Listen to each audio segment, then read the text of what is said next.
اعوذ باللہ من الشیطان الرجیم، بسم اللہ الرحمن الرحیم۔ تمام سامعین حاضرین السلام علیکم ورحمۃ اللہ وبرکاتہ۔ الحمدللہ اللہ کے کرم اس کے فضل سے رمضان مبارک کے اندر پروگرام کا سلسلہ جاری اور ساری ہے۔ آپ نے ہمارے گزشتہ پروگرام دیکھے جس کے اندر ہم نے تراویح سے متعلق آپ کو بتایا، رمضان کے روزوں کے فضائل، روزے چھوڑنے والوں کے اعذار کے بارے میں آپ کو بتایا، اور اسی طریقے سے اب ایک اور سیگمنٹ آپ کے سامنے لے کر حاضر ہوئے ہیں، وہ ہے لیلۃ القدر، شب برات۔ اس کی عظمت کیا ہے، اس کی فضیلت کیا ہے؟ علماء فرماتے ہیں، دیکھیں اللہ تبارک و تعالیٰ کی طرف سے رمضان مسلمانوں کے لیے رب العالمین کا تحفہ ہے۔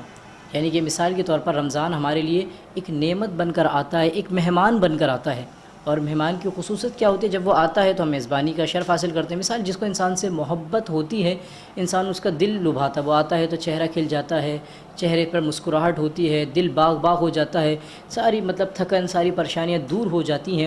اسی طریقے سے جب یہ مہینہ آتا ہے تو انسان کے گناہوں سے، انسان گناہوں سے پاک ہو جاتا ہے، اللہ کا قرب اس کو نصیب ہو جاتا ہے، اللہ کی بارگاہ میں دعا کرتا ہے، اللہ اس کی برکت سے اس کو اپنی بخشش اور پروانے عطا فرماتا ہے۔ تو اسی طریقے سے جب مہمان کے جانے کے دن قریب آتے ہیں، دل کیا ہوتا ہے؟ غمزدہ ہوتا ہے، رنجیدہ ہوتا ہے، افسردہ ہوتا ہے۔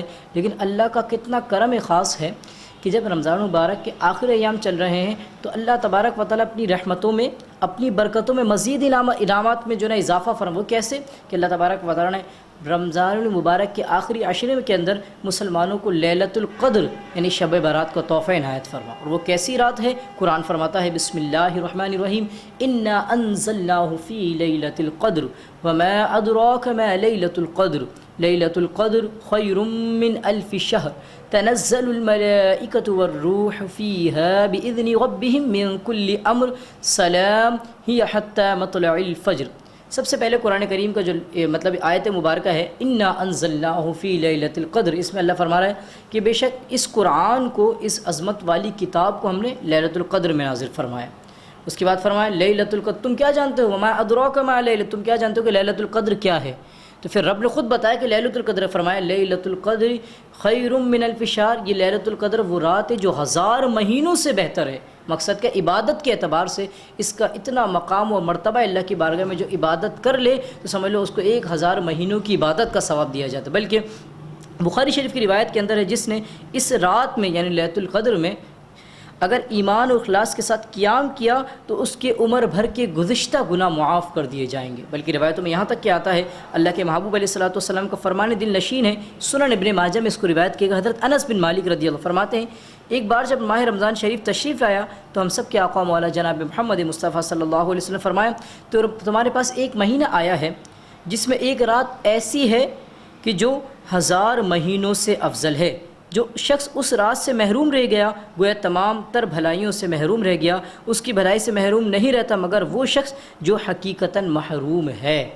پھر آیت مبارکہ کا اگلا حصہ تنزل الملائکۃ والروح فیہا بإذن ربہم، اللہ کے حکم سے اس رات میں فرشتوں کا نزول ہوتا ہے، یعنی کہ فرشتے آسمان سے دنیا پر، زمین دنیا پر تشریف فرما ہوتے ہیں۔ پھر کیا ہوتا ہے؟ سلام، جو اس رات میں عبادت کرنے والے ہیں، اس رات میں نماز پڑھنے والے ہیں، رکوع کرنے والے ہیں، سجود کرنے والے ہیں، اللہ کا ذکر کرنے والے ہیں، اس کے حبیب علیہ الصلوۃ والسلام پر درود پڑھنے یعنی کہ نیک اعمال کرنے والے ہیں، اللہ تبارک و تعالیٰ کے فرشتے فرمایا جاتا ہے، روایت میں آتا ہے ان سے سلام کرتے ہیں، ان سے مصافحہ کرتے ہیں۔ نوری فرشتے مٹی کے جسم خاک سے اللہ نے اتنا اس رات کی عظمت اور برکت میں اتنا رکھ دیا کہ اگر کوئی اس میں عبادت کرے کما حقہ ثواب کے لیے، اللہ کی رضا کے لیے، نوری مخلوق جو ہے نا یہ کہ آپ یہ کہہ سکتے ہیں زمینی مخلوق سے سلام کر رہی ہے، سبحان اللہ۔ پھر فرشتوں کو حکم دیا جاتا ہے کہ اب آپ واپس آ جاؤ۔ جب فرشتے واپس آتے ہیں تو حضرت جبریل علیہ الصلوۃ والسلام سے پوچھتے ہیں اے جبریل علیہ الصلوۃ والسلام ان لوگوں کی کیا جزا ہے؟ تو جبریل امین علیہ الصلوۃ والسلام عرض گزار ہوتے ہیں کہ محبوب کریم علیہ السلام کی امت کے بارے میں کیا حاجت ہے؟ تو فرماتے ہیں ان لوگوں پر خصوصی نظر کرم فرمائی ہے اور 4 قسم کے لوگوں کے علاوہ تمام کو اللہ رب العزت نے معاف فرما دیا ہے۔ کتنی خوبصورت بات کہ اللہ تبارک و تعالیٰ نے جو اس میں عبادت کرنے والے ہیں، نماز پڑھنے والے ہیں، ذکر کرنے والے ہیں، تسبیح اور تحمید اور تقدیس کرنے والے ہیں، اللہ تبارک و تعالیٰ تمام کی بخشش فرما دیتا ہے۔ فرشتے مصافحہ کا شرف حاصل کرتے ہیں ان سے، لیکن 4 اشخاص ایسے ہیں جو ان رات بھی بخشے نہیں جائیں گے۔ وہ کون ہیں؟ حدیث مبارکہ کے اندر آتا ہے ایک تو عادی شراب، شراب کا جو عادی ہے وہ اس رات بخشا نہیں جائے گا. دوسرے والدین کے نافرمان. تیسرا قطع رحمی کرنے یعنی کہ رشتہ داروں سے تعلق توڑنے والے. چوتھے وہ لوگ جو آپس میں بغض اور کینہ اور آپس میں قطع تعلقی کرنے والے. یہ 4 اشخاص ایسے ہیں جو اس رات بھی بخشے نہیں جائیں گے. کہہ لیں حقیقتاً یہ اس رات بھی محروم رہیں گے.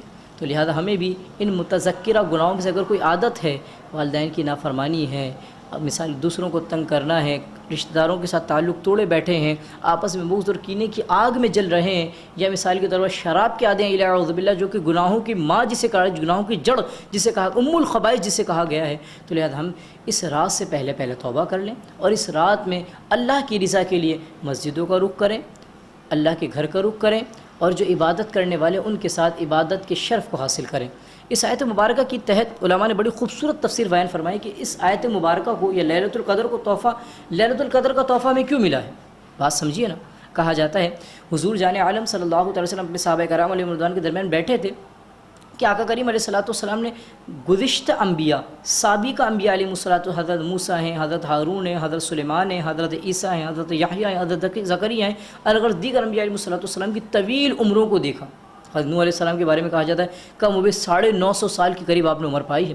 دیگر انبیاء علیہ کسی نے 500 سال پائی ہے، کسی نے 400 سال، کسی نے 300 سال پائی ہیں.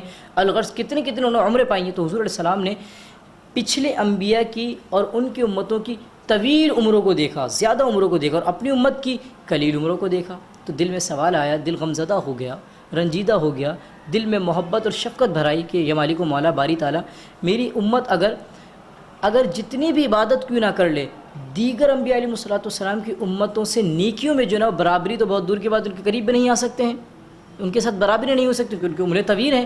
اور ہماری آپ دیکھیں میکسیمم جو 100+ ہو جاتا ہے، ہم بولتے ہیں واہ بھی ماشاء اللہ انہوں نے سینچری مار دی ہے. لیکن اس کے علاوہ جتنے کم ہو بیش ابھی 50 60 70 جوان طبقے کی حالت میں، موت کا تو کوئی بھروسہ نہیں ہے، چاہے وہ جوان ہو، چھوٹا بچہ ہو یا بوڑھا ہو. الغرض مطلب جوانی کے باغپن میں ہو، مطلب یہ کہ مثال کے طور پر بزرگی میں قدم رکھا ہو.